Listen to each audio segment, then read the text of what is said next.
Dieu. Gloire à Dieu. Amen. On est bien dans la présence de Dieu. Amen. Amen. On est bien dans la présence de Dieu. Amen. Alléluia. J'aimerais lire avec vous un texte dans la parole de Dieu. Amen. Alléluia. On se trouve dans Luc 6 et verset 6. Pour ceux qui ont la Bible, Luc 6 et verset 6, il nous dit ceci. Il arriva un autre jour de sabbat. Est-ce que tout le monde est là? Amen. Il arriva un autre jour de sabbat que Jésus entra dans la synagogue et qu'il enseignait. Il s'y trouvait un homme dont la main droite était sèche. Les scribes et les pharisiens observaient Jésus pour voir s'il ferait une guérison le jour du sabbat. C'était enfin d'avoir un sujet de l'accuser. Mais il connaissait leurs pensées et dit à l'homme qui avait la main sèche, « Lève-toi, tiens-toi là au milieu. » Il se leva et se tint debout. Jésus leur dit, « Je vous demande s'il est permis le jour de sabbat de faire du bien ou de faire du mal, de sauver une personne ou de la tuer. » Alors, promenant le regard sur eux tous, et dit à l'homme étends ta main. Il le fit, et sa main fut guérie. Ils furent remplis de fureur, et ils se consultèrent pour avoir ce qu'ils feraient à Jésus. On reprie le Seigneur. Amen. Alléluia. Jésus, alléluia. Merci de ton amour, Seigneur. Oh Jésus. Tu vas juste toi qui prie le Seigneur. Tu es puissant, Jésus. Seigneur éternel, à combien, Seigneur, je loue et je glorifie ton nom dans cette soirée. Seigneur, à combien, Seigneur, nous voulons te remercier parce qu'à travers ces cantiques, Seigneur, tu as disposé nos cœurs, Seigneur. Mais à combien dans cette soirée, Seigneur, ton serviteur a besoin de toi. Oh, que tu puisses te manifester, Seigneur, s'il te plaît, à travers lui, afin qu'il puisse y avoir un mot pour chacun d'entre nous, Seigneur, parce que nous avons besoin de ton conseil dans cette soirée. Amen. Que tu puisses parler dans chaque vie, Seigneur, s'il te plaît. Relève, Seigneur, fortifie dans cette soirée. Au nom puissant de Jésus, nous te disons merci pour tout ce que tu vas faire. Et à toi soit la gloire et la victoire, Jésus. Merci, mon Dieu. Amen. Amen. Alléluia. Amen. Gloire à Dieu. Alléluia. Gloire à Dieu. Amen. Vous savez, la parole de Dieu est quelque chose de merveilleux. Combien connaissent un peu l'évangile? Amen. Combien connaissent un petit peu l'évangile? Qui lève leur main. Vous savez que dans la Bible, il y a des contrastes qu'on ne peut pas parfois comprendre pour la première fois. D'autres vont lire un verset et le comprennent déjà. Mais nous allons lire une histoire, parler d'une histoire qui est un peu compliquée pour le peuple juif, mais qui est une grande révélation pour nous. Gloire à Dieu. Amen. La Bible dit que Jésus va entrer dans une synagogue. Et vous savez, rentrer dans une synagogue, si je pose la question, qu'est-ce qui se passait? Qu'est-ce qu'il y avait? Et qu'est-ce qu'on pouvait faire? Eh bien, dans une synagogue, on enseignait la Torah. On enseignait la parole de Dieu. Et vous savez, à ce moment-là, les gens qui étaient là-bas enseignaient les 613 lois. Chaque matin, les gens parlaient et commençaient à dire « Tu feras ceci, tu feras cela ». Et on imposait une loi qui était impossible à mettre en pratique. Une loi qu'on arrivait pendant quelques jours, celui qui pratiquait la Torah, qui pratiquait la loi, les 613 lois, eh bien, il y en avait 613, alors, bien sûr, quelques-unes, on pouvait réussir à faire quelque chose. Mais tôt ou tard, lorsque on arrivait à un point où on commettait quelque chose qui déplaisait à Dieu, eh bien, on se rendait coupable de toutes les transgressions. On se rendait coupable de tout ce qui était annoncé dans la Torah. Alors la parole de Dieu dit qu'un jour, Jésus va rentrer dans une synagogue. Et lorsqu'il rentre à l'intérieur, il vient pour parler de quelque chose qui est important. Je posais la question, notre Dieu qui est tout-puissant va permettre à l'homme de dire tu veux suivre 613 lois, vas-y fais-le.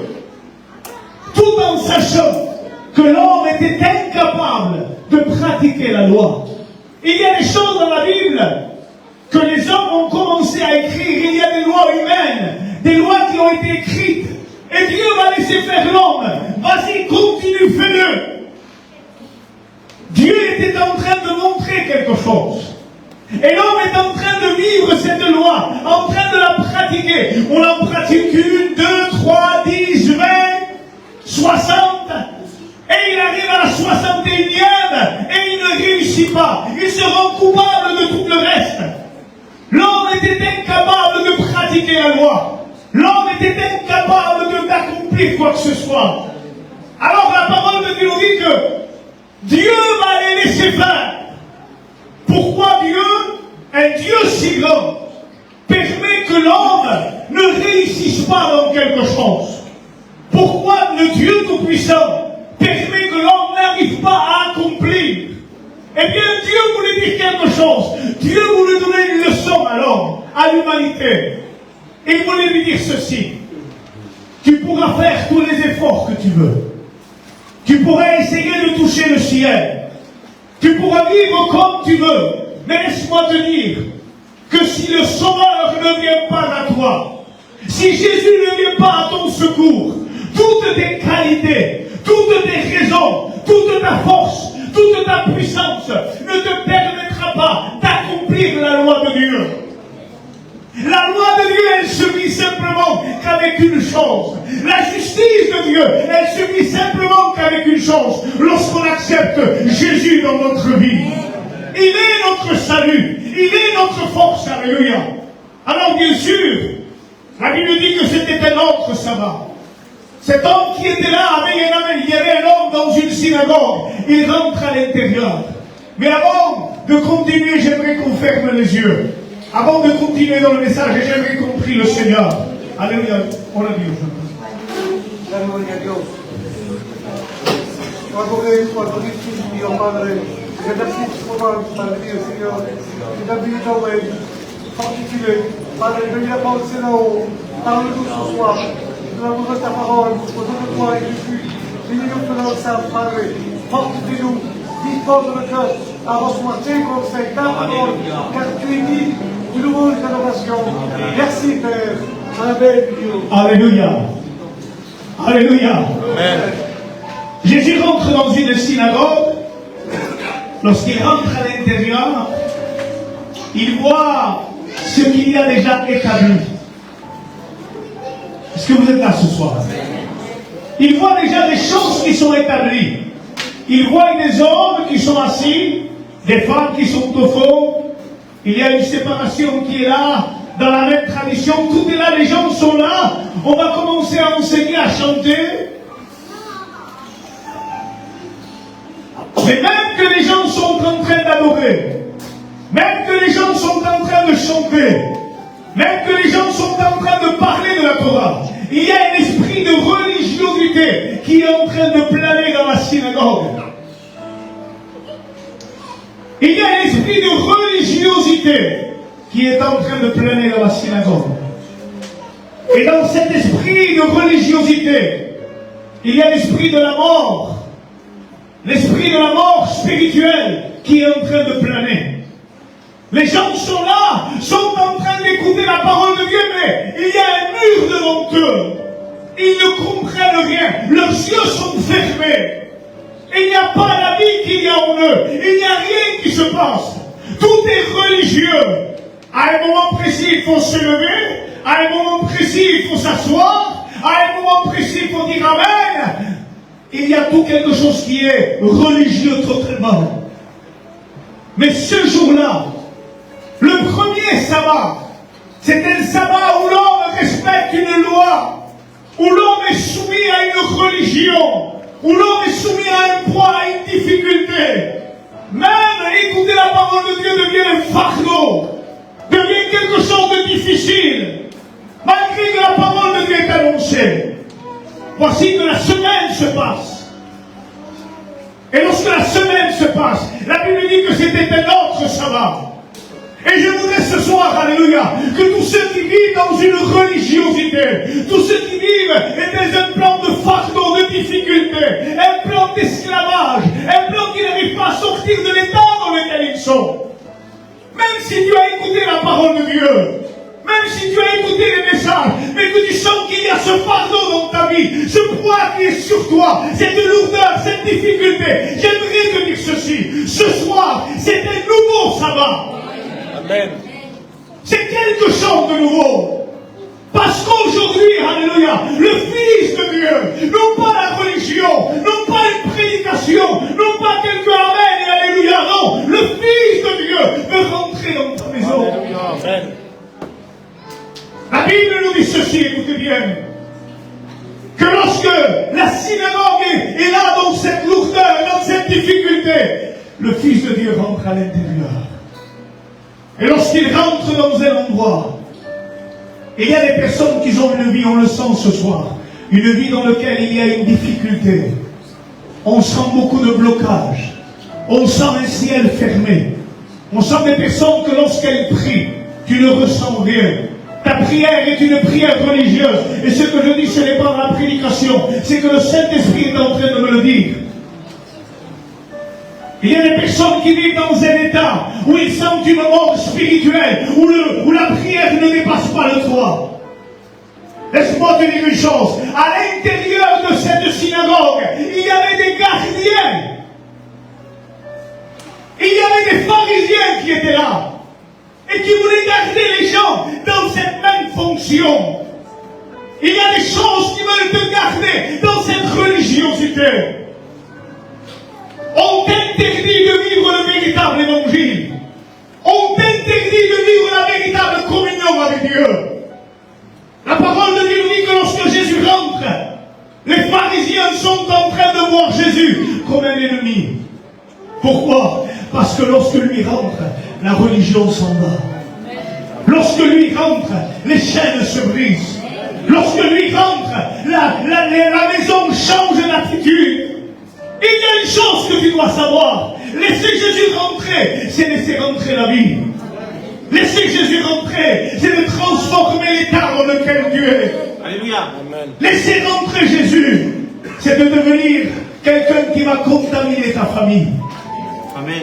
À l'instant même, tu étais en train de parler ou de penser à quelqu'un de ta famille. Et tu es en train de réaliser qu'il n'arrive pas à se convertir. Lorsque tu laisses Jésus rentrer, tu deviens celui ou celle, alléluia, qui contamine ceux qui sont autour de toi. Écoutez bien ce que dit la parole de Dieu. Jésus rentre dans la synagogue. Et lorsqu'il rentre à l'intérieur, l'atmosphère commence à changer. La Bible mentionne quelque chose qu'il avait mentionné. C'était un autre sabbat. Le mot Shabbat, c'est le jour du repos. Le jour où Dieu se repose. Comment ça se fait? Est-ce que Dieu se fatigue? Non. Dieu laisse l'homme faire. Il y a une chose que tu dois savoir. Jésus a laissé en tant que Dieu. Mais lorsqu'il a terminé la création, lorsqu'il a terminé de former, ici à ce moment-là, il dit ce n'est plus Dieu qui doit agir, c'est l'homme qui doit agir. Et je dois agir en tant qu'homme. Je dois montrer le chemin que je suis venu pour détruire les œuvres des ténèbres en tant qu'être humain. Alléluia. Lorsqu'il rentre à l'intérieur, alléluia, le jour du sabbat, il dit je suis le maître du sabbat. Amen. La religion ne peut pas lier Jésus. La religion ou la vie terrestre ne peut pas abaisser, briser Jésus. Non. Lorsque Jésus rentre, les ténèbres s'enfuient. Amen. Amen. Amen. Lorsqu'il est rentré à l'intérieur, alléluia, dans un coin qui est là, il y avait un homme qui était malade. Il était venu des centaines de fois venir participer au même Shabbat, au même jour qui soi-disant apporte la paix, le même jour qui soi-disant est dans une religion. Il y a des gens qui sont dans des religions, leur cerveau est rempli de versets, rempli de choses, mais leur vie ne change pas. Laisse-moi te dire une chose, tu es rempli de connaissances, de religion, de prédication, situation. Mais ce que tu as besoin ce soir, c'est que le Fils de Dieu vienne briser ce qui est en toi. Tu as besoin que les choses changent. Tu as besoin que ta vie change. Lorsque Jésus rentre à l'intérieur, alléluia, dans un coin qui est là, il y a un homme qui a la main sèche. Pas de vie. À un tel point, regardez si son esprit était tellement tenu par la religiosité qu'il ne pensait plus. Il était concentré à écouter, concentré à s'asseoir, concentré à vivre dans cette religiosité, mais il ne se rendait pas compte qu'il avait la main sèche, que sa vie ne changeait pas. Mais lorsque Jésus rentre, il est là pour lui montrer, voilà ton défaut, mais je veux aussi le guérir. Voilà ta difficulté, mais je veux aussi la guérir. Voilà ce que tu as, mais je veux te délivrer. Je veux te délivrer de l'alcool, je veux te délivrer de la drogue, je veux te délivrer de ce que tu as, je veux te délivrer de tes passions. Tu es dans l'église, mais tu as en toi ces racines qui sont là, et je veux les déraciner, alléluia. La parole de Dieu nous dit ceci, écoutez bien, que lorsque Jésus rentre, il regarde, et les pharisiens qui sont là, les religieux sont là, sont en train de les regarder, que c'est difficile. Le regard des autres. Je parle à des personnes en particulier ce soir. Que c'est difficile le regard des autres. Vous savez que le regard nous isole.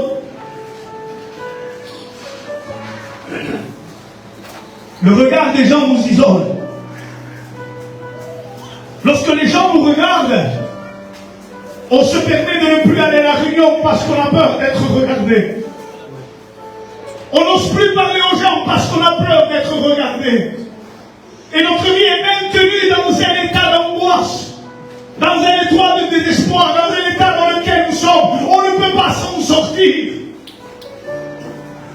Jésus va faire quelque chose. Il va regarder les hommes qui sont là pour essayer de maintenir l'homme. Il dit à l'homme qui a la main sèche, lève-toi. Il dit, viens, lève-toi. Et cet homme, choqué, avec sa main sèche, il ne sait pas comment faire. Il se lève, et lorsqu'il se lève, il va se mettre là où Jésus lui dit de se mettre. Il se met à l'endroit où Jésus lui demande de se mettre. C'est bon lorsque Jésus nous appelle de venir là où il est. Amen. Est-ce que tu veux du résultat dans ton foyer? Est-ce que tu veux du résultat dans ta vie? Est-ce que tu voudrais que les choses se brisent, que les choses changent? Tu as besoin de venir là où Jésus te demande de venir. Cet homme a commencé à venir, mais lorsqu'il vient, il dit, mais qu'est-ce qui va se passer? Pourquoi il m'appelle? Il vient et il se met au milieu. Il se met au milieu de la synagogue, là où tout le monde le regarde, là où tout le monde le voit. Les yeux sont fixés sur lui. Les yeux sont en train de regarder cet homme. Et les gens qui sont là, regardez ce qu'est un esprit religieux. Les gens qui sont là ne regardent pas la personne qui est dans le besoin. Ne regardent pas la souffrance du cœur de la personne. Ils regardent le jour religieux. Aujourd'hui c'est Shabbat. Tu n'as pas le droit de faire quoi que ce soit. Tu n'as pas le droit de faire des guérisons. Tu n'as pas le droit de transporter ceci. Tu n'as pas le droit, il y a plein de... Tu n'as pas le droit dans le monde. Toi tu ne pourras pas. Toi tu n'y avanceras pas. Tu ne réussiras pas. Tu n'y arriveras pas. Cet homme qui est là commence à regarder Jésus. Ce n'est plus Jésus. Ce n'est plus lui qui parle, c'est Jésus. Il le regarde et il dit ceci. Est-il permis le jour du sabbat de faire du bien? Voilà le but de Jésus. Le jour d'aujourd'hui, c'est pour te faire du bien. Amen, alléluia. Il veut te faire du bien, alléluia. Gloire à Dieu. Cet homme qui est là, lorsque Jésus lui dit, je veux te faire du bien, il commence à réaliser, son corps commence à vivre. Et quand le corps commence à vivre, il nous montre nos défauts. Il regarde sa main sèche, sa main sans vie, et il commence à dire, oui, je ne fonctionne pas, oui c'est vrai. Je suis là sur ma chaise, mais je n'ai pas de vie. J'ai un foyer, mais je n'ai pas de vie. J'ai une femme ou j'ai un mari, mais je n'ai pas de vie. J'ai des enfants, mais je n'ai pas de vie. J'ai un